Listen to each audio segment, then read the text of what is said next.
Episode 1576-1580. Bab 1576, Keputusasaan. Siapa nama kakak iparmu? Kata seorang pemuda berwajah cantik, yang bergegas menghampiri saat mendengar percakapan itu. Siapa lagi kalau bukan Chu Yuzhao? Zuan tidak bisa menahan diri untuk tidak mendesah karena malu. Meskipun dia juga seorang pemuda yang tampan, Yuzhao tetap sedikit lebih manis. Xie Xiu tetap memiliki salah satu dari itu pada akhirnya. Tentu saja, Murong Qinghe yang berkulit sawo matang tidak dapat dipisahkan dari Chu Yuzhao. Dia diam-diam mengamati Xie Xiu juga, alisnya sedikit berkerut. Para wanita lain di ibu kota telah membuatnya terdengar seolah-olah ketampanannya tak tertandingi di dunia ini. Beberapa bahkan mengatakan bahwa mereka telah menemukan makna hidup yang mereka sukai, dan bahwa mereka mampu menjalani hidup dengan lebih positif karena dia, dan hal-hal lainnya seperti itu. Namun, setelah melihat Xie Xiu beberapa kali, dia masih merasa bahwa kakak laki-lakinya Chu lebih tampan. Bahkan dia merasa kakak laki-lakinya Zhu lebih tampan darinya. Apa yang membuat semua wanita lain begitu gila-gilaan? Xie Xiu tahu bahwa Murong Qinghe terobsesi dengan pewaris klan Chu dan mereka selalu bersama, jadi dia segera menghilangkan semua minatnya. Selain itu, klan Xie dan klan Chu selalu dekat satu sama lain sejak awal. Baginya, dia hanya menyukai wanita yang benar-benar mengabdi padanya. Istri dan pacar orang lain, itu semua bitah. Dia benar-benar tidak mengerti orang mesum macam apa yang menyukai hal seperti itu. Saat mata mereka bertemu, mereka langsung berpisah. Tak satu pun dari mereka saling mempertimbangkan sedikit pun. Karena begitu banyak pria dan wanita menarik berkumpul di satu tempat, banyak orang datang untuk melihat apa yang terjadi. Xie Xiu khawatir dia akan menarik perhatian beberapa wanita gila jika identitasnya terungkap. Dia mengulurkan tangannya ke arah Zuan dan berkata, "Kakak Zhu, aku akan mempercayai keselamatan adikku. Juga, hentikan untuk tidak terlalu memperhatikannya." Setelah mengatakan itu, dia mengenakan topengnya lagi dan menghilang di antara kerumunan. Chu Yuzhao segera menyadari sesuatu dan bertanya, "Mengapa kamu perlu merawat payudaramu?" Kakak iparnya tidak ada di sana, jadi dia harus melindungi kakak iparnya dari wanita-wanita nakal yang datang menggantikannya. Dia tidak bisa membiarkan mereka menculik kakak iparnya saat dia sedang sibuk. Zuan memberikan cerita kasar tentang apa yang telah terjadi. Murong Qinghe dengan bingung berkata, "Nona Xie berasal dari keluarga sastrawan dan tidak terlalu mengenal bahaya dan cara-cara prajurit dunia. Namun, mengapa dia menyuruhmu untuk menjaganya? Lagi pula, siapa yang berbicara seperti itu?" Zuan mulai berkeringat. Dia tidak mungkin mengatakan bahwa Xie Xiu menyuruhnya untuk tidak mendidik adiknya, kan? Dia hanya mencari alasan acak untuk menenangkannya. Iklan oleh Pub Future. Akhirnya, rombongan itu mulai bergegas membawa para penonton. Chu Yuzhao dengan berat hati mengucapkan selamat tinggal kepada Zuan. Murong Qinghe menatap Chu Yuzhao dengan bingung, berpikir bahwa kakak laki-lakinya Chu biasanya cukup jantan. Mengapa setiap kali mereka bertemu dengan kakak laki-laki Zhu, dia mulai bertingkah seperti seorang gadis? Lagi pula, bukankah hubungan mereka terlalu baik? Dia tiba-tiba terkejut dan berpikir, mungkinkah kakak laki-laki Chu menyukai pria? Dia merasa sangat bimbang saat pikiran itu muncul. Dia ingin menanyakannya, tetapi dia terlalu takut. Pada akhirnya, dia hanya bisa menghibur dirinya sendiri dan berkata bahwa itu mungkin karena kakak laki-lakinya Chu masih terlalu muda, dan dengan demikian merasakan kekaguman alami terhadap para pahlawan yang luar biasa. Kakak laki-laki Zhu memang jauh lebih tangguh daripada tuan muda lainnya di ibu kota. Ditambah lagi sebagai saudara iparnya, kekaguman seperti itu adalah hal yang wajar. Zuan tentu saja tidak tahu bahwa hubungannya dengan Chu Yuzhao telah berakhir dengan cara seperti itu. Ketika dia kembali ke kelompok yang berangkat, Wakil Jenderal Zhang Zijiang berkata sambil tersenyum, "Sepertinya semua teman Tuan Zhu memiliki latar belakang yang luar biasa. Sungguh patut diirikan." Di samping, Wang Bolin mendengus, jelas percaya bahwa Zuan tidak naik ke posisinya saat ini dengan mengandalkan latar belakangnya sendiri. Zuan hanya tersenyum dan mengabaikan permusuhan mereka. Dia juga tidak ingin menjelaskan dirinya sendiri. Dia sudah menjadi orang yang hanya memandang orang-orang seperti Kaisar Iblis dan Zhao Han sebagai pesaingnya, jadi mengapa dia peduli dengan hal-hal seperti itu? Rombongan tersebut menuju Gunung Valet. Sepanjang perjalanan, Wang Bolin dan Zhang Zijiang beberapa kali mendatangi Zuan untuk membahas rencana dan pengaturan perjalanan. Saya tahu bahwa kalian berdua adalah jenderal veteran di ketentaraan dan mengetahui detail ini. Kami akan melakukan apapun sesuai saran kalian, jawab Zuan sopan. Wang Bolin hanya merasa semakin jijik terhadap Zuan ketika dia melihat betapa lemah lembutnya Zuan bertindak. Zhang Zijiang masih mempertahankan rasa hormatnya di permukaan pada awalnya, tetapi setelah beberapa hari, dia melihat bahwa Zuan sama sekali tidak memberikan saran dan bahwa mereka berdua yang memutuskan segalanya. Selain itu, dia tidak bisa merasakan sedikit pun aura Qi yang datang dari Zuan, seolah-olah dia hanyalah orang biasa, jadi dia tidak bisa menahan diri untuk tidak mulai merasa jijik juga. Mungkin Zuan ini memiliki beberapa kemampuan di masa lalu, tetapi kemungkinan besar ia telah mengalami beberapa kerusakan besar pada kultivasinya. Posisinya pasti sepenuhnya karena koneksinya. Sayangnya, dinasti Zhou Agung kita hanya peduli dengan kekuatan. Mereka yang tidak memiliki keterampilan yang sesuai dengan status mereka hanya akan menghadapi bencana.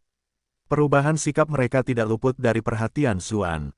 Namun, dia tidak menganggapnya serius.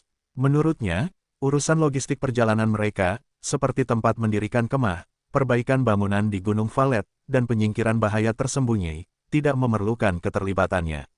Keduanya belum menyadari bahaya yang sebenarnya. Iklan oleh Pub Future. Begitulah, beberapa hari berlalu. Tiba-tiba, para pengintai melaporkan bahwa pertempuran sengit tengah terjadi di sebuah lembah yang jaraknya beberapa puluh mil jauhnya. Pertarungan itu tidak melibatkan pihak berwenang, jadi kemungkinan besar itu adalah bandit. Zuan berkata, karena mereka hanya bandit, serahkan saja pada pejabat setempat. Kita punya misi yang lebih besar, jadi kita tidak boleh membiarkan diri kita terhalang oleh itu.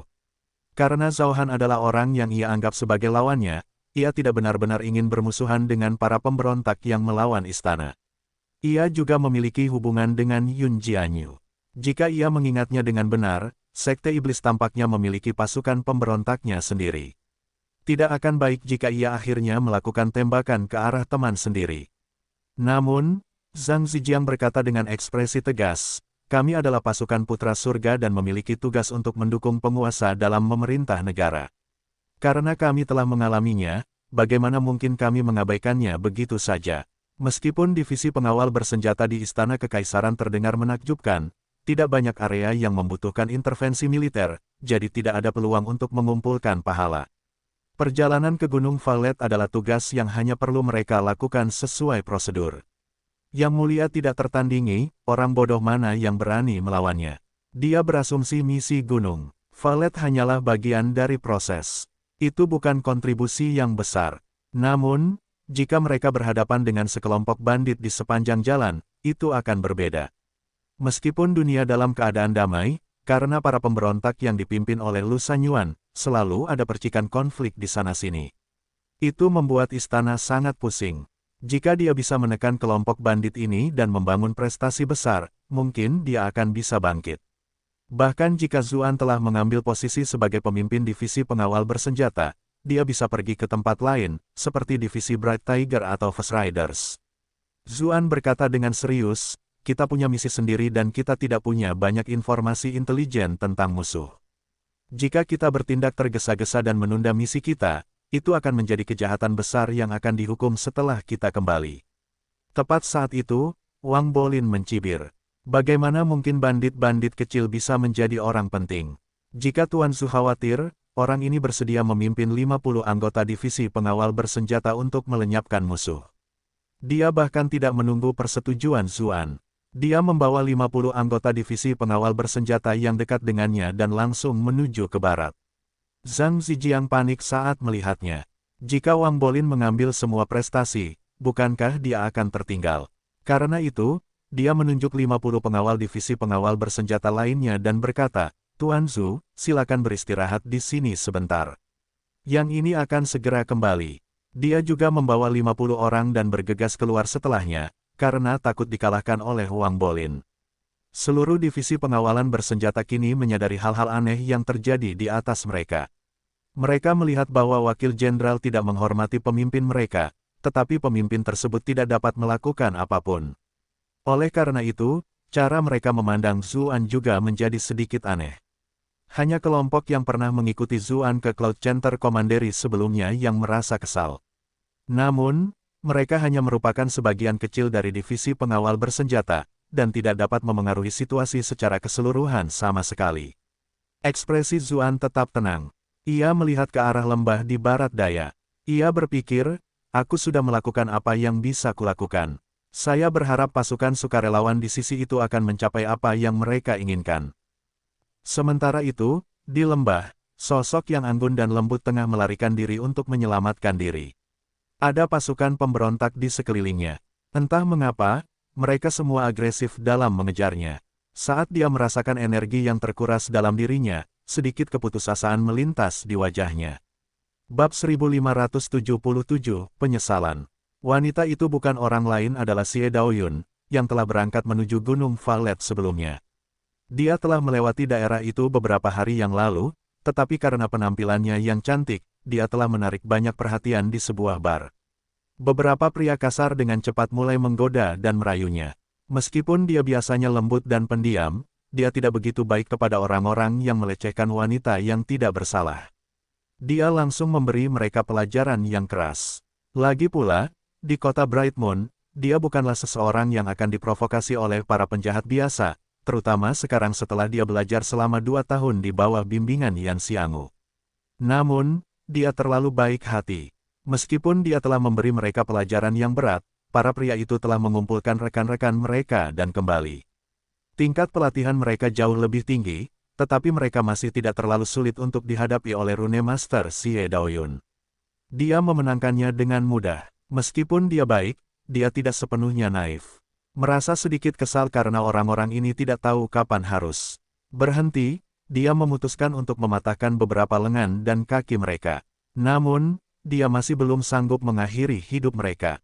Dia mengira bahwa keterampilan seorang Rune Master akan cukup untuk menakuti mereka, tetapi tak lama kemudian, semakin banyak orang, tidak, pada titik ini, ada pasukan yang mengejarnya. Sebagai putri dari klan pejabat, dilihat dari pakaian perkemahan mereka dan senjata yang mereka bawa, ia segera menyimpulkan bahwa itu sebenarnya bukan pasukan istana, melainkan semacam pasukan pemberontak lokal. Meskipun pelatihan Xie Daoyun tidak rendah, tidak banyak yang bisa dia lakukan melawan seluruh pasukan. Karena itu, dia melawan sambil mencoba melepaskan diri, tetapi tampaknya ada seseorang di antara mereka yang sangat pandai melacak dan selalu menemukan jejaknya lagi. Dia tidak pernah bisa benar-benar menyingkirkan mereka.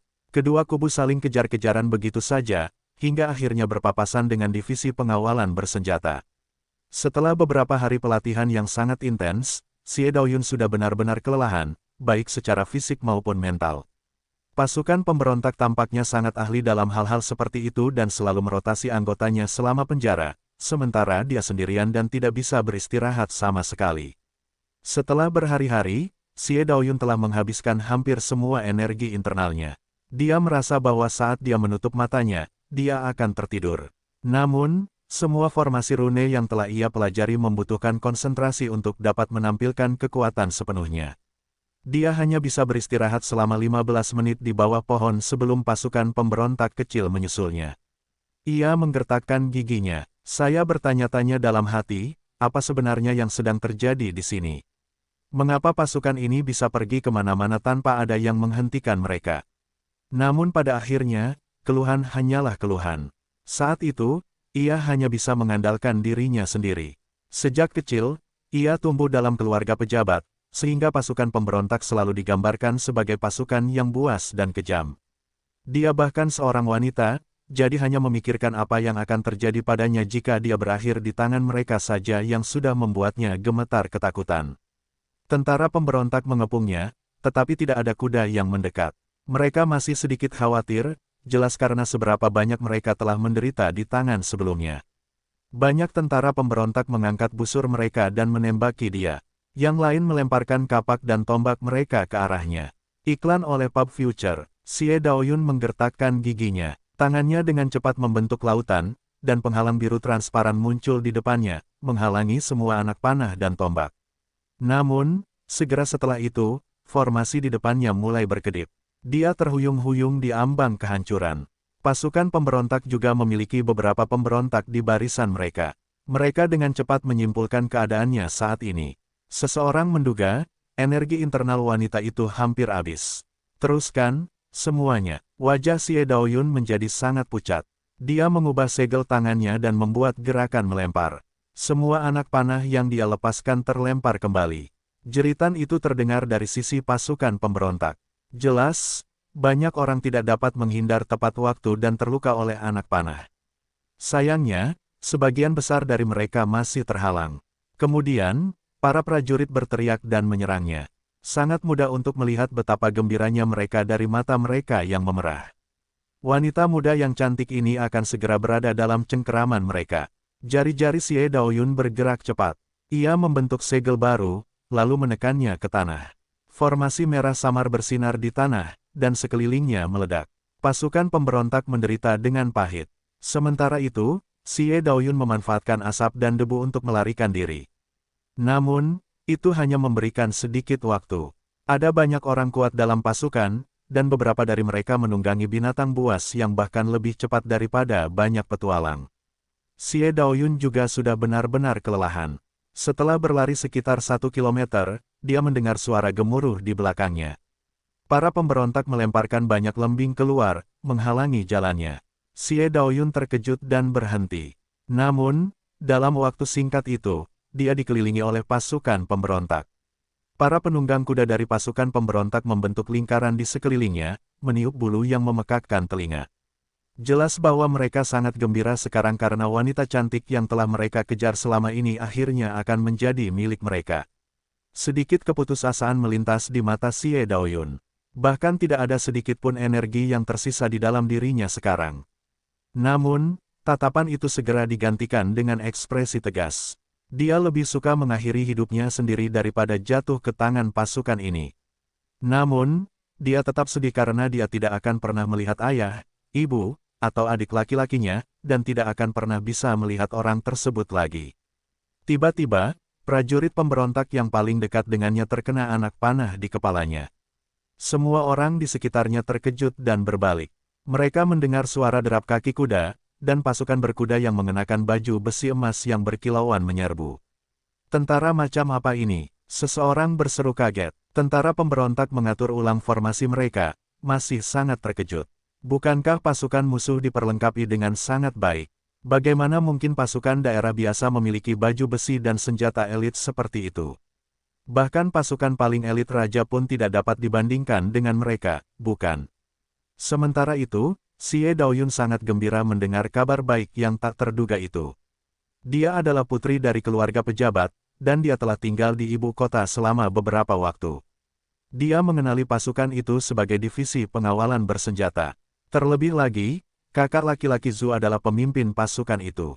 Hidupnya sudah tergantung pada seutas benang, namun dia datang untuk menyelamatkannya. Mungkinkah mereka ditakdirkan untuk bertemu oleh takdir? Iklan oleh Pub Future. Sebagai seorang wanita dari keluarga kaya yang menyukai seni, dia sangat menyukai kisah-kisah romantis. Dia telah mendengar terlalu banyak kisah serupa. Namun, dia tidak menyangka hal itu akan terjadi padanya suatu hari. Saat itu, dia merasa sangat diberkati hingga hampir menangis. Tak lama kemudian, pasukan berkuda menyerbu. Mereka diperlengkapi dengan busur silang militer yang telah diperkuat dengan formasi. Hujan anak panah pun menyusul. Pasukan pemberontak yang kecil tidak dapat menghalangi mereka bahkan jika mereka mengangkat perisai mereka, proyektil menembusnya dengan lurus. Mereka semua menjerit getir saat mereka roboh.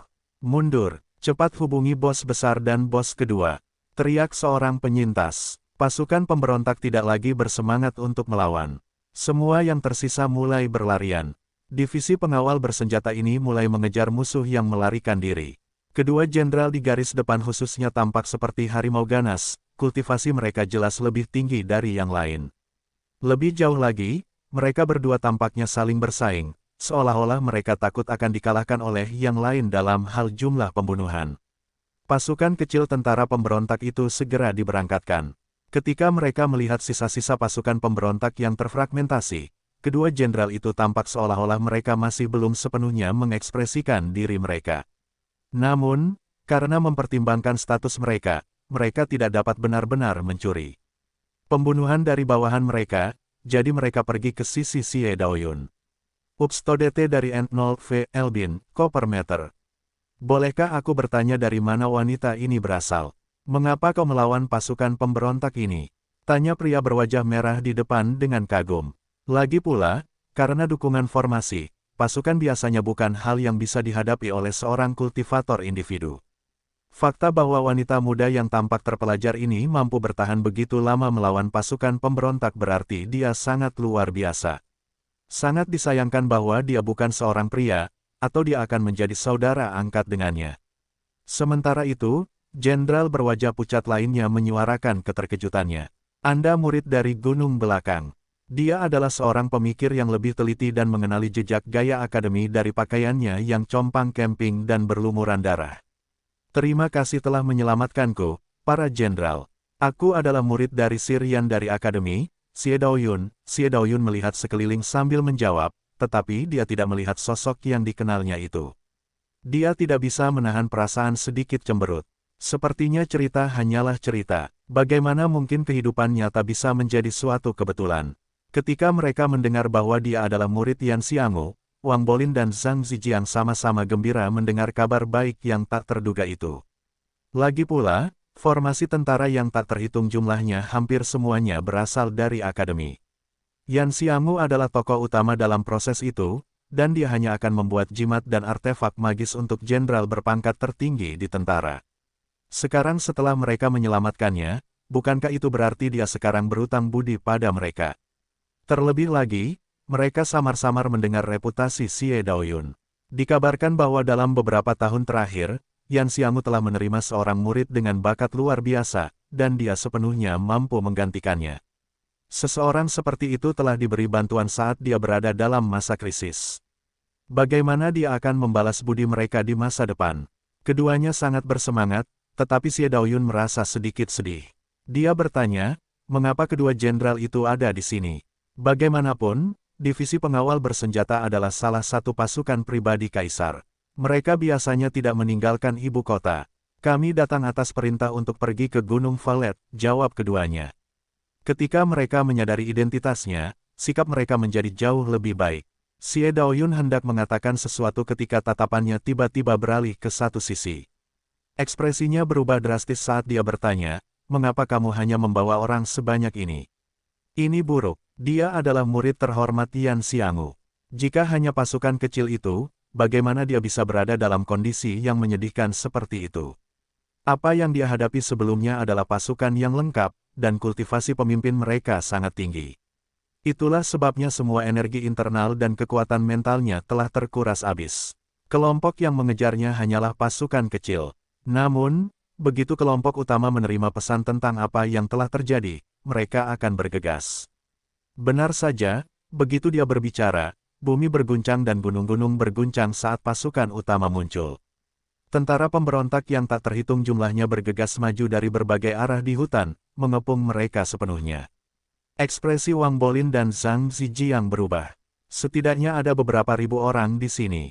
Mereka hanya punya 100, bagaimana mungkin mereka bisa melawan serangan itu? Mereka mengira itu hanya sekelompok kecil penjahat, jadi mereka bergegas dengan gembira untuk mendapatkan sumbangan. Namun, itu sebenarnya pasukan pemberontak dalam skala besar.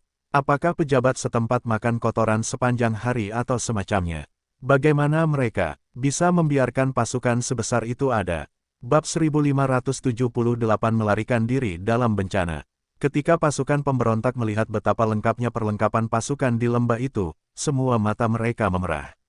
Sebagai pasukan pemberontak, mereka selalu berusaha memenuhi kebutuhan hidup. Segala yang mereka miliki diperoleh dengan cara mencuri. Itulah sebabnya pakaian dan baju zirah semuanya berwarna-warni, compang camping, dan penuh tambalan di banyak tempat. Semua perlengkapan mereka telah diambil dari kantor yang sudah meninggal atau dibeli dari pasar gelap setelah berpindah tangan beberapa kali. Sebaliknya, pasukan kecil yang berjumlah 100 orang di hadapan mereka terdiri dari prajurit-prajurit yang menunggang kuda-kuda tinggi dan mengenakan baju zirah berkilau. Senjata-senjata mereka juga tampak sangat tajam. Jika ada 1000 pasukan seperti itu, tidak, hanya 500 dari mereka akan segera menundukkan kepala dan lari. Melawan pasukan seperti itu hanya akan mengakibatkan terlalu banyak kerugian. Akan tetapi, jumlahnya hanya 100. Di mata pemberontak, pasukannya tidak lebih dari 100 domba gemuk. Jika mereka menjarah para prajurit sepenuhnya, mereka akan dapat meningkatkan peralatan mereka sepenuhnya. Dengan perlengkapan seperti itu, menyerang beberapa kota lokal di masa depan akan menjadi berkali-kali lebih mudah. Tentara pemberontak memiliki aturan, penemu adalah pemilik, untuk memberi mereka insentif guna menunjukkan kekuatan mereka sepenuhnya. Beberapa pemberontak memberontak, menyerang pasukan divisi pengawal bersenjata yang beranggotakan 100 orang. Melihat orang-orang rakus itu menyerang mereka, yang tampaknya berniat merampas semua yang mereka miliki, banyak anggota divisi pengawal bersenjata menggigil dalam hati. Namun, apapun yang terjadi, divisi pengawal bersenjata adalah pasukan kaisar pribadi. Meskipun mereka biasanya tetap berada di ibu kota, mereka tetaplah elit. Wang Bolin dan Zhang Zijiang juga merupakan individu terampil. Setelah merasa waspada, mereka segera bersandar ke gunung di belakang mereka dan bersiap menghadapi musuh mereka. Sebagai pasukan berkuda, keuntungan terbesar mereka adalah mobilitas mereka. Akan tetapi, sekarang mereka telah dikepung sepenuhnya dan medan tidak menguntungkan mereka. Mereka hanya dapat menempati 10 kali lipat jumlah mereka sebelum mereka sempat keluar dari kepungan musuh. Oleh karena itu, rencana terbaik yang mereka miliki adalah mempertahankan posisi mereka. Semua pasukan memiliki formasi. Bahkan kelompok kecil yang terdiri dari 3 hingga 5 orang dapat mempertahankan formasi, sementara kelompok sedang yang jumlahnya puluhan hingga 100 orang. Formasi yang lebih besar dapat mencakup beberapa ribu hingga 10.000 orang. Divisi pengawal bersenjata adalah salah satu dari 5 pasukan kaisar. Mereka biasanya berlatih dalam formasi yang lebih defensif, yang kebetulan sesuai dengan apa yang mereka butuhkan saat ini. Oleh karena itu, meskipun pasukan pemberontak menyerang mereka dari segala sisi, Wang Bolin dan Zhang Zijiang masih berusaha sebaik mungkin untuk mempertahankan formasi mereka, berjuang keras di bawah rentetan serangan yang gila-gilaan. Iklan oleh Pub Future, Xie Daoyun juga tidak menahan diri. Dia akhirnya memulihkan sedikit energinya, dan menggunakan segala macam formasi pendukung untuk membantu divisi pengawal bersenjata. Namun, dia pernah melawan pasukan pemberontak ini sebelumnya dan memahami betul kekuatan mereka. Perbedaan jumlah mereka terlalu besar. Mereka mungkin dapat bertahan sebentar, tetapi mereka pasti akan runtuh seiring berjalannya waktu. Tuan-tuan, apakah ada pasukan sekutu lain di dekat sini? Kita harus memberi sinyal untuk meminta bantuan, tanyanya. Dia sudah lama berada di ibu kota dan tahu bahwa divisi pengawal bersenjata biasanya tidak akan pergi, dan jika mereka pergi, itu tidak akan terjadi dengan pasukan yang begitu kecil. Wang Bolin dan Zhang Zijiang sama-sama terdiam, merasa sedikit malu. Lagi pula, Zuan bahkan telah menegaskan kepada mereka bahwa mereka tidak memiliki cukup informasi tentang musuh dan harus berhati-hati terhadap penyerang, tetapi mereka tidak mendengarkan. Mereka bahkan membual dan meremehkannya. Jika mereka sekarang meminta bantuannya, mungkin mereka akan mati karena malu. Mereka berdua berpikir bahwa mereka harus bertahan sedikit lebih lama, dan jika pasukan pemberontak memutuskan untuk mundur karena kesulitan, itu akan menjadi skenario terbaik. Bagaimanapun, mereka berdua cukup terampil. Formasi mereka membentuk cangkang baja, dan dengan bantuan Xie Daoyun, mereka berhasil memukul mundur banyak gelombang pasukan pemberontak. Setelah beberapa kali serangan hanya menghasilkan setumpuk mayat, pasukan pemberontak juga mulai bergerak gelisah. Moral mereka mulai turun drastis, membangkitkan semangat Wang Bolin dan Zhang Zijiang. Seperti yang diharapkan, setiap awan memiliki hikmahnya, dan semuanya akan baik-baik saja pada akhirnya. Xie Daoyun segera memberitahu mereka, kalian berdua harus berhati-hati terhadap 2 pemimpin dari pasukan pemberontak. Yang satu memiliki bekas luka pisau di wajahnya, sementara yang lain tampak seperti biksu Buddha yang bungkuk. Keduanya adalah pembudidaya yang kuat. Wajah pisau, biksu Buddha. Zhang Zijiang mengulangi, ekspresinya berubah. Mungkinkah itu Yang Shen dan biksu Luzi dari Gunung Naga Kembar? Orang terkuat di antara pasukan pemberontak tentu saja Lu Sanyuan. Dikabarkan bahwa ia didukung oleh Sekte Iblis. Selain dia, ada beberapa pasukan lain yang cukup terkenal, dan Pegunungan Naga Kembar adalah salah satu pasukan tersebut. Duo Scarface Yang Shen dan biksu Luzi sangat ganas dan mereka memiliki pelatihan yang tinggi. Pejabat setempat telah mengirim pasukan untuk menghancurkan mereka beberapa kali, tetapi mereka selalu gagal. Namun, Pegunungan Naga Kembar tidak berada di dekat sini. Mengapa pasukan ini ada di sini? begitu jauh dari rumah. Mereka bahkan tidak sempat berdebat, karena suara gemuruh yang dahsyat memenuhi udara. Seorang biksu yang tampak garang perlahan keluar dari antara barisan pasukan pemberontak, setiap langkah membawa aura yang mengguncang dunia. Dia seperti raksasa, lebih dari 2 kali lipat ukuran orang normal. Tubuhnya menonjol dengan otot-otot, dan di dadanya tersampir kalung yang terbuat dari tengkorak manusia. Di tangannya ada batu besar seukuran gunung kecil, itulah sebabnya langkah kakinya begitu berat. Biksu itu meraung, lalu melemparkan batu besar itu ke arah pasukan divisi pengawal bersenjata. Bertahan, Wang Bolin dan Zhang Zijiang segera memberi perintah, merasa ngeri. Seberkas cahaya biru beriak di sekeliling mereka. Namun, mereka tahu bahwa begitu batu besar itu jatuh, formasi divisi pengawal bersenjata mereka akan menjadi sangat kacau. Keduanya bergegas maju dengan pedang mereka, melepaskan rentetan ki pedang ke batu besar itu. Iklan oleh Pub Future, meskipun tingkat kultivasi mereka tidak rendah, mereka masih khawatir tentang batu besar itu. Mereka tidak tahu apakah serangan mereka akan cukup untuk menghentikannya. Namun, yang mengejutkan mereka, begitu energi pedang mendekati batu besar itu, batu itu meledak di tempat seperti tahu. Mereka tercengang, tidak menyangka pedang ki mereka begitu kuat. Namun, detik berikutnya, mereka melihat pecahan batu jatuh ke arah para prajurit di bawah. Setiap pecahan batu seperti peluru artileri, menyebabkan gempa bumi beriak di tanah. Mereka akhirnya menyadari bahwa sebenarnya ada serangan tersembunyi di dalam batu besar itu. Batu itu dimaksudkan untuk meledak dengan sendirinya begitu. Mencapai divisi pengawal bersenjata, mengirimkan puing-puing tak berujung ke formasi pertahanannya. Xie Daoyun, yang cukup ahli dalam formasi, merasa kagum. Sebagai pengawal pribadi kaisar, formasi itu tentu saja kelas atas, karena siapapun yang memiliki kemampuan untuk mengancam keselamatan kaisar kemungkinan besar berada di tingkat kultivasi tertinggi. Karena itu, formasi ini biasanya difokuskan untuk memblokir serangan yang paling kuat. Namun, dalam segala hal, kekuatan disertai kelemahan. Meskipun kemampuan bertahan formasi itu sangat tinggi, konsumsi energinya sangat besar. Biksu itu tampak sangat kasar, tetapi sebenarnya dia adalah seorang pemikir yang sangat teliti, karena menyadari kelemahan formasi mereka. Itulah sebabnya dia melancarkan serangan yang begitu terarah. Benar saja, saat hujan batu menghujani formasi pertahanan divisi pengawal bersenjata, ekspresi para prajurit menjadi pucat. Tingkat konsumsi energi terlalu banyak. Wang Bolin dan Zhang Zijiang terkejut dan marah. Mereka telah mencoba menghentikan batu besar itu, tetapi mereka hanya bisa melemahkannya sedikit.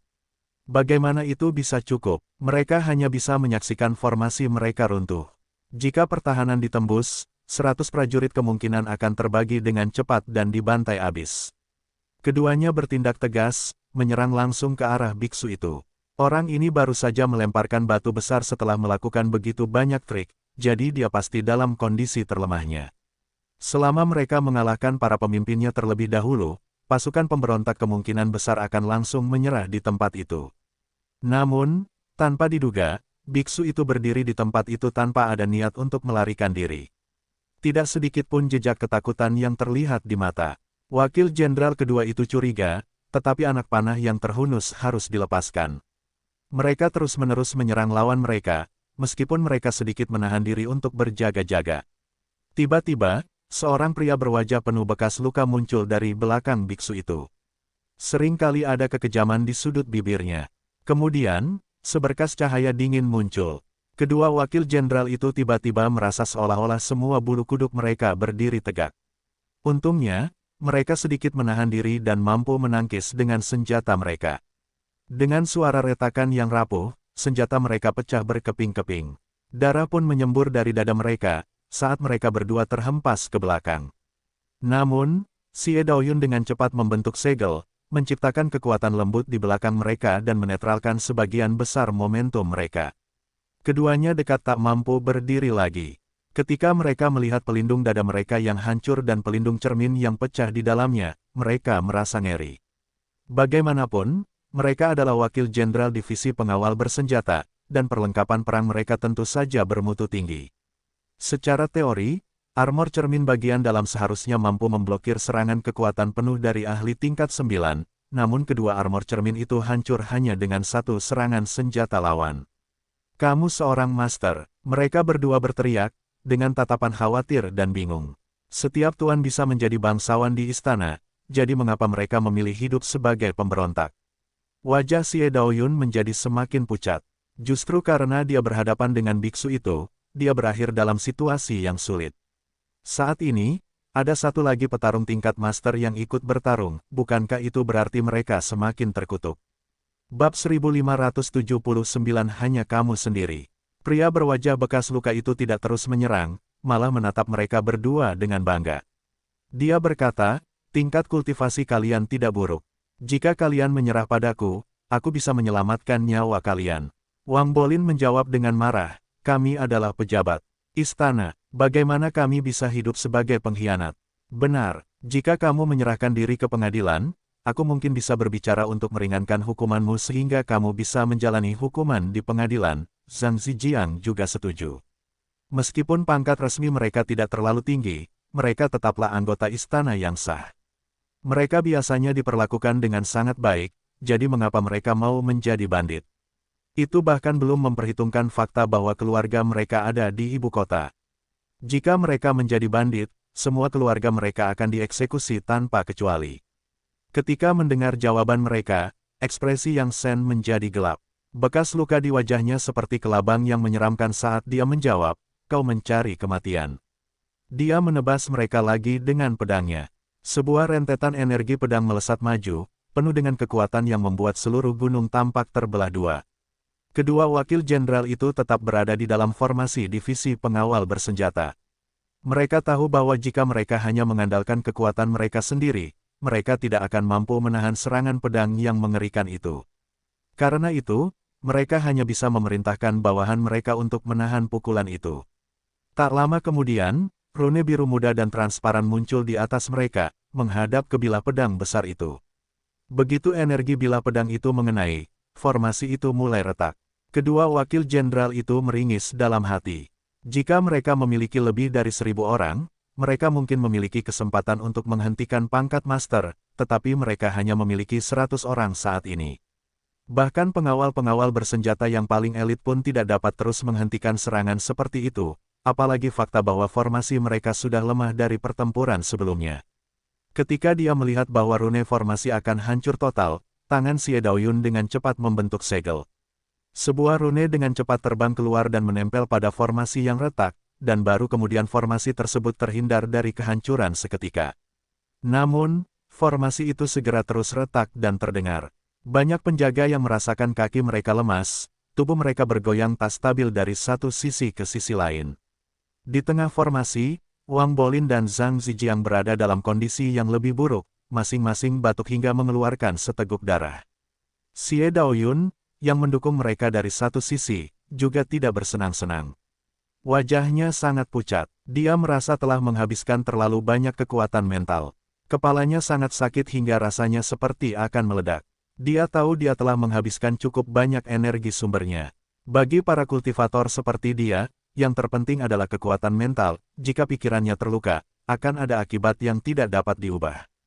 Acts by Pub Future. Namun, untungnya, bilah pedang yang membawa niat membunuh yang mengerikan itu akhirnya berhenti. Pria berwajah bekas luka itu menatap Xie Daoyun dengan heran, jelas menyadari pentingnya perannya dalam pertempuran itu.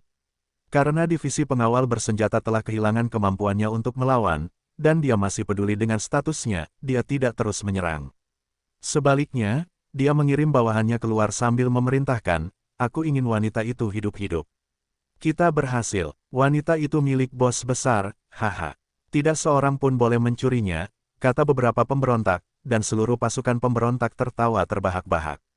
Wanita ini benar-benar memiliki aura akademis yang istimewa, seperti putri yang berharga, lembut, dan manis. Dia benar-benar berbeda dari wanita-wanita yang biasanya mereka temui. Inilah tipe wanita yang mereka dambakan bahkan dalam mimpi mereka. Namun, karena bos mereka sudah memberitahu, siapa yang berani mencoba dan bersaing dengannya. Paling buruk, mereka bisa menunggu sebentar sampai bos mereka bosan dengannya. Kemudian, mereka semua akan memiliki kesempatan untuk menyesap sup yang lezat itu.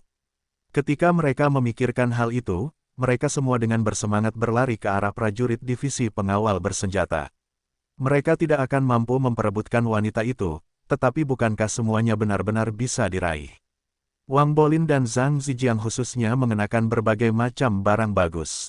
Para pemberontak pasti harus menelanjangi mereka. Beberapa pemimpin kecil mulai mengincar dua wakil jenderal. Sementara itu, yang lainnya tahu batas kemampuan mereka sendiri dan mengejar prajurit biasa lainnya. Peralatan orang-orang itu juga patut dibanggakan, dan mereka pasti membawa barang-barang lain seperti sumber daya kultivasi dan obat-obatan pil. Bagi pasukan pemberontak ini, semuanya adalah barang bagus. Pria berwajah bekas luka itu mengerutkan kening. Alasan dia menginginkan Xie Daoyun tentu saja bukan untuk kepuasan seksual, melainkan karena pentingnya memiliki rune master seperti itu bagi pasukan tidak terukur. Itulah sebabnya dia bersikeras menangkapnya selama ini. Tentu saja, tidak ada alasan baginya untuk menjelaskan semua itu kepada prajuritnya yang kasar. Xie Daoyun tentu saja tidak tahu apa yang dipikirkannya. Dia pikir mereka hanya ingin menjadikannya wanita bos. Sejak dia masih muda, dia telah mendengar tentang betapa kejam dan kejamnya pasukan pemberontak, dan bagaimana para wanita pejabat yang jatuh ke tangan mereka dipermalukan. Ketika dia membayangkan betapa pahitnya hidupnya jika dia jatuh ke tangan mereka, dia menggertakkan giginya. Dia mengeluarkan belati dan mengarahkannya ke tenggorokannya sendiri. Namun, saat itu, embusan angin bertiup kencang dan menimbulkan suara yang jelas. Pedang pendek terlepas dari genggamannya saat dia jatuh ke tanah, wajahnya sangat pucat. Mungkinkah dia bahkan tidak bisa mengakhiri hidupnya sendiri? Tiba-tiba seseorang berkata sambil mendesah, mengapa adik perempuan Daoyun harus khawatir tentang hal-hal sepele seperti itu? Seluruh tubuh Xie Daoyun bergetar saat mendengar suara itu. Dia menoleh dengan tidak percaya. Saat melihat sosok yang sangat familiar, dia pikir dia sedang bermimpi. Bagaimana mungkin? Kenapa dia ada di sini? Apakah ini hanya ilusi yang kulihat sebelum aku meninggal? Dia pernah kecewa sebelumnya. Jika itu terjadi lagi, dia benar-benar tidak akan sanggup menerimanya. Jenderal Su, seru Wang Bolin dan Zhang Zijiang, keduanya juga sangat gembira. Mereka mengira mereka pasti sudah mati, namun bala bantuan tiba-tiba datang. Meskipun mereka sebelumnya memandang rendah dia, sekarang mereka akan memeluknya dan memanggilnya ayah. Baru setelah mendengar cara mereka menyapanya, Xie Daoyun menyadari bahwa Zhu An benar-benar datang. Dia sangat terguncang. Dia hendak memanggilnya, tetapi perasaan lemah menguasainya. Dia telah sangat terkuras secara mental dan fisik selama beberapa hari terakhir dan hampir tidak bisa bertahan. Sekarang setelah dia melihat seseorang yang bisa diandalkan, dia melepaskan jejak terakhir kegigihannya. Seluruh dunia berputar di sekelilingnya saat dia terjatuh. Zhu An terkejut dan bergegas menghampiri Xie Daoyun. Ketika melihat wanita yang biasanya sangat peduli dengan etiketnya, dalam keadaan yang menyedihkan, dia menyadari betapa pahitnya perasaan wanita itu. Dia segera mengalirkan sedikit energinya sendiri ke dalam tubuh wanita itu. Acts by Pub Future. Xie Daoyun akhirnya sedikit pulih. Dia perlahan membuka matanya dan melihat bahwa dia berada dalam pelukan Zhu An. Wajahnya dengan cepat berubah merah sepenuhnya saat dia bergumam, aku tidak pingsan dengan sengaja. Dia berasal dari keluarga terhormat dan telah membaca banyak novel romantis. Selalu ada adegan pemeran utama wanita. Pingsan saat pemeran utama pria muncul, dan pria itu akan datang untuk menggendongnya. Mereka bahkan sering berputar beberapa kali di udara. Dulu, dia merasa hal seperti itu terlalu palsu dan murahan, tetapi hari ini, dia benar-benar memerankan klise itu. Bagaimana jika Kakak Zhu menganggapku sebagai seorang wanita yang akan melakukan hal-hal semacam itu? Ketika melihat keterkejutannya, Zhu An tidak dapat menahan tawa.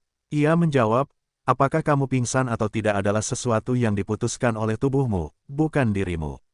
Bagaimana itu bisa dipalsukan? Xie Daoyun menghela napas lega saat mendengar ucapan itu. Ia mendorong dada Zhu pelan-pelan agar bisa berdiri sendiri, sambil berkata, terima kasih, Kakak Zhu.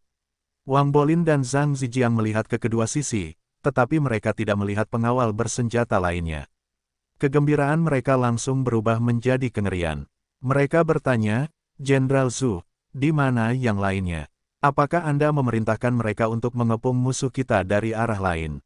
Ketika melihat ekspresi penuh harap dari pasangan itu, Zhu An tercengang. Ia menjawab, mengapa aku melakukan itu? Aku khawatir perjalanan kami ke Gunung Valet akan terganggu, jadi aku meminta mereka untuk melanjutkan perjalanan. Sementara itu, Aku datang ke sini untuk melihat-lihat saja sendiri. Wang Bolin dan Zhang Zijiang sama-sama merasa tertekan, merintih, kita tamat, kita tamat. Jika mereka memiliki pasukan pengawal bersenjata, lupakan pasukan pemberontak, mereka bahkan bisa melawan pasukan tingkat master. Namun, jika hanya satu orang yang datang, mereka pasti sudah mati. Dan dia bilang kita gegabah.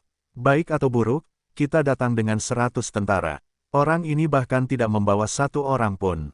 Apa-apaan ini? Awalnya, ketika mereka melihat kemunculan Zuan yang tiba-tiba, pasukan pemberontak merasa takut. Saat itu, mereka semua bereaksi, menyadari bahwa itu hanya satu orang lagi, jadi bagaimana mungkin dia bisa menandingi mereka semua. Selain itu, mereka masih memiliki bos besar dan bos kedua mereka. Karena itu, mereka berteriak sambil menyerang lagi. Anak muda, lepaskan wanita yang dipilih bos kita. Orang tua ini akan memotong tangan kotormu itu. Kamu bahkan berani menyentuh wanita dari Gunung Naga Kembar kita. Bocah, apakah kamu sudah bosan hidup? Ketika mendengar ucapan yang begitu kotor, Xie Daoyun merasa malu sekaligus marah. Pada saat yang sama, dia menatap Zuan dengan khawatir. Meskipun dia tahu dia tangguh, tidak peduli seberapa kuat dia tetaplah seorang manusia. Tiba-tiba, kekhawatirannya sirna saat dia benar-benar tercengang, karena dia melihat lapisan riak emas muncul di langit di belakang Zuan. Satu demi satu, pedang panjang mulai muncul dari riak-riak itu. Setiap pedang memancarkan tekanan yang mengerikan, seolah-olah semuanya adalah senjata kelas surga. Bab 1580 Perang Psikologis Internal. Mata Xie Daoyun membelalak. Dia benar-benar tidak punya banyak kesempatan untuk melihat Zuan bertarung. Namun, sebagai seseorang dari keluarga terpandang, dia masih memiliki penilaian yang baik. Namun, dia tidak bisa benar-benar mengetahui jenis serangan apa itu. Meski begitu, dia sangat terkejut. Awalnya, Scarface Yang Shen menunjukkan ekspresi jijik karena Zuan sama sekali tidak memiliki aura Qi. Satu-satunya hal yang mencolok darinya adalah dia agak tampan. Namun, ketika Yang Shen melihat pemandangan itu, ekspresinya langsung berubah. Dia berteriak, "Mundur, kalian semua, mundur sekarang juga." Pada saat itu, dia merasakan seluruh tubuhnya bergetar. Selama bertahun-tahun dia melakukan apa yang dia suka, ini adalah pertama kalinya dia merasakan hal seperti itu. Sayangnya, semua bawahannya dengan bersemangat menyerbu ke arah rampasan perang mereka. Bagaimana mereka masih bisa mendengarnya? Saat itu, Zuan tidak lupa bertanya kepada Wang Bolin dan Zhang Zijiang, apakah ini pasukan pemberontak Sekte Iblis? Rahang pasangan itu hampir ternganga saat melihat tayangan di udara. Saat mendengar pertanyaan itu, mereka secara refleks menggelengkan kepala dan menjawab, tidak, mereka adalah kelompok bandit Gunung Naga Kembar. Ketika Zuan melihat luka-luka pada Xie Daoyun dan kerusakan yang dialami oleh divisi pengawal bersenjata, dia sudah sangat tidak senang. Itu tidak tampak seperti pekerjaan pasukan yang saleh yang memperjuangkan kebebasan dan keyakinan mereka. Sekarang setelah dia mendengar bahwa mereka tidak ada hubungannya dengan Sekte Iblis, dia tidak khawatir akan menyakiti perasaan Yun Jianyu atau Qiu Honglei. Karena itu, dia baru saja merilis formasi pedang Bluluan. Lagi pula, dia sekarang memiliki bagan senjata rune untuk membuat salinan banyak senjata. Meskipun kekuatannya tidak sebanding dengan senjata kelas surga yang sebenarnya, senjata-senjata itu sangat cocok untuk serangan area of effect seperti itu. Pedang-pedang beterbangan seperti garis-garis cahaya keemasan, menyerupai rentetan rudal yang menghantam barisan pasukan pemberontak. Setiap rudal meledak dalam radius lebih dari belasan meter, dan ada ribuan pedang. Setelah pembersihan senjata, hanya lingkaran kosong yang tersisa di depan divisi pengawal bersenjata. Tidak ada mayat atau darah, hanya lubang yang tidak rata di tanah. Iklan oleh Pub Future, barisan belakang pasukan pemberontak berkedip. Kemana perginya rekan-rekan mereka yang telah menyerbu ke depan? Setelah beberapa saat mereka baru menyadari jawabannya. Mereka semua berteriak dan berlari menyelamatkan diri, bergerak lebih cepat daripada saat mereka menyerbu ke depan sebelumnya. Tentara pemberontak tidak selalu pandai dalam banyak hal lain, tetapi mereka harus pandai berlari. Mereka yang tidak pandai melarikan diri sudah ditumbuhi rumput liar di seluruh kuburan mereka.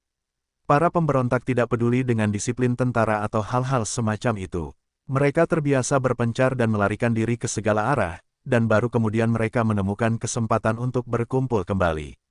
Itulah yang selalu membuat tentara pejabat mengalami sakit kepala yang luar biasa. Scarface Yang Sen sempat berpikir untuk menyelamatkan bawahannya, tetapi saat melihat kekuatan formasi pedang itu, ia pun dengan tegas berbalik dan lari. Lelucon macam apa ini? Dari mana datangnya monster ini?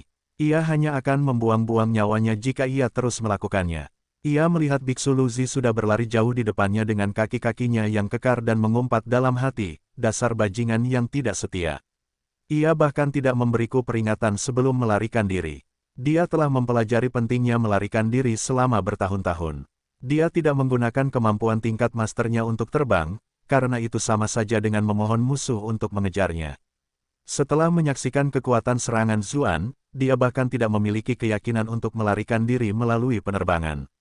Rencananya berhasil. Pasukan pemberontak itu beranggotakan ribuan orang. Saat mereka mulai berlari, mereka menutupi seluruh area, dan mereka memiliki berbagai macam penampilan. Saat kedua pemimpin itu memasuki kerumunan, mereka tidak tampak begitu berbeda dari tentara pemberontak lainnya.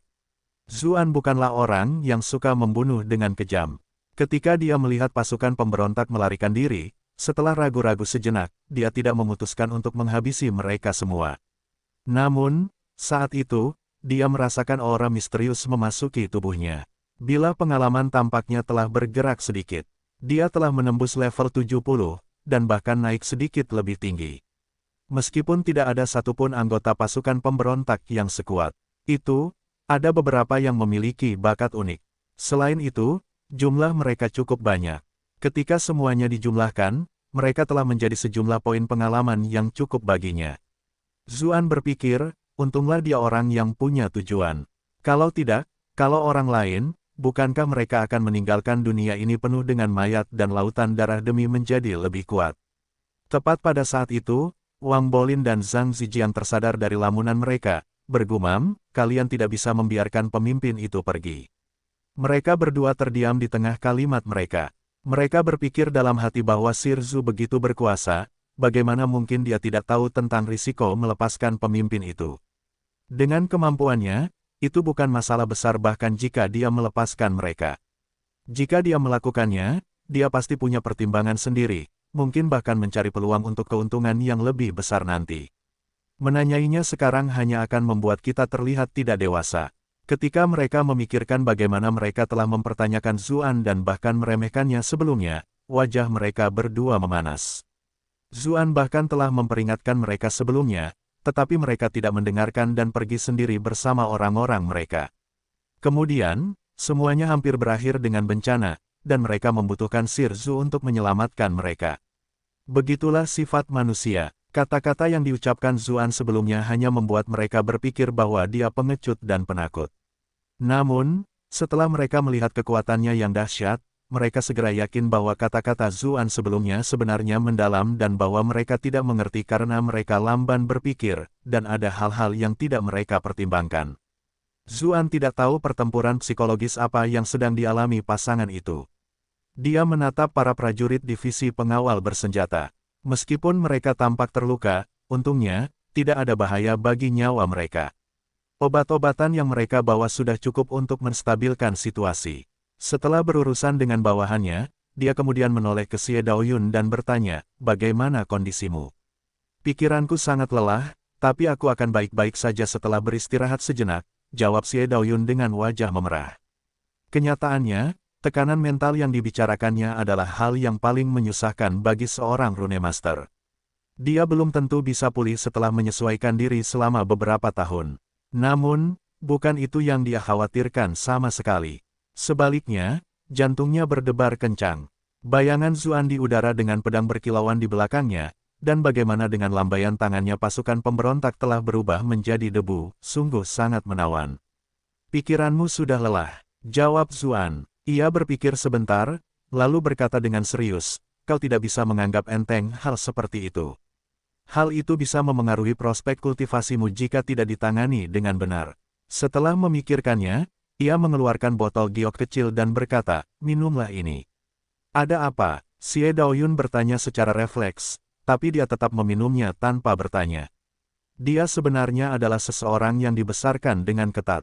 Karena para senior di klan sudah terbiasa melihat segala macam metode tidak bermoral yang digunakan di istana, mereka telah memperingatkannya bahwa dia sama sekali tidak boleh makan atau minum barang yang diberikan orang asing, terutama jika itu adalah laki-laki. Namun, perhatian selama bertahun-tahun itu tidak berpengaruh apa-apa saat dia bersama Zuan. Begitu zat itu masuk ke mulutnya, matanya berbinar. Dia merasakan aliran ki yang sangat kaya mengalir ke tenggorokannya, menyebar ke seluruh tubuhnya. Semua luka yang dideritanya sembuh, dan bahkan sedikit rasa sakit di kepalanya, serta pusing dan mual yang dirasakannya, sangat berkurang. Dia merasa jauh lebih segar. Zat itu hampir tampak seperti ki alami yang dicairkan. Jumlahnya tidak banyak, karena bagaimana mungkin ki memiliki massa sebanyak itu. Itu seperti ki alami legendaris kuno yang pernah disebutkan gurunya di masa lalu. Zuan berkata sambil lalu, itu adalah mata air spiritual dari Gunung Bulu, yang dibuat dari ki alami yang terkondensasi. Itu pasti bermanfaat bagi jiwamu. Dia memiliki beberapa benda suci untuk mengobati jiwa, seperti akar 5 agregat dan susu embun beku ungu, tetapi dia sudah menghabiskannya. Sekarang, dia hanya memiliki mata air Gunung Bulu yang diperolehnya dari perjalanan terakhirnya ke daerah tak dikenal. Meskipun mata air Gunung Bulu itu ajaib, dia khawatir itu belum tentu merupakan pengobatan yang tepat untuk kebutuhannya. Mata Wang Bolin dan Zhang Zijiang membelalak. Tuan Zhu benar-benar berinvestasi besar dalam mengejar wanita. Dia bahkan bersedia memberikan substansi spiritual seperti itu. Meskipun mereka iri, mereka masih memahami batasan mereka, apalagi fakta bahwa mereka telah menyinggung Zuan belum lama ini. Mereka berdua mendesah, benar-benar berharap mereka juga wanita. Jika mereka wanita, mereka juga bisa mendapatkan beberapa keuntungan. Mereka saling berpandangan dan melihat wajah masing-masing. Ketika mereka membayangkan seperti apa rupa satu sama lain sebagai seorang wanita, perut mereka bergejolak dan mereka hampir muntah. Sementara itu, Xie Daoyun menatap Zuan dengan penuh kekaguman. Meskipun dia belum pernah mendengar tentang mata air spiritual Gunung Bulu, dia dapat merasakan betapa luar biasanya mata air itu. Itu benar-benar harta karun yang luar biasa. Tuan Zhu telah memberiku begitu banyak hal berharga seperti eksotik Witch Sand, dan sekarang, dia bahkan memberiku zat suci yang jarang terlihat ini. Apakah dia juga benar-benar tertarik padaku? Ah, tapi dia punya istri. Tidak, Nona Chu jelas sudah menceraikannya.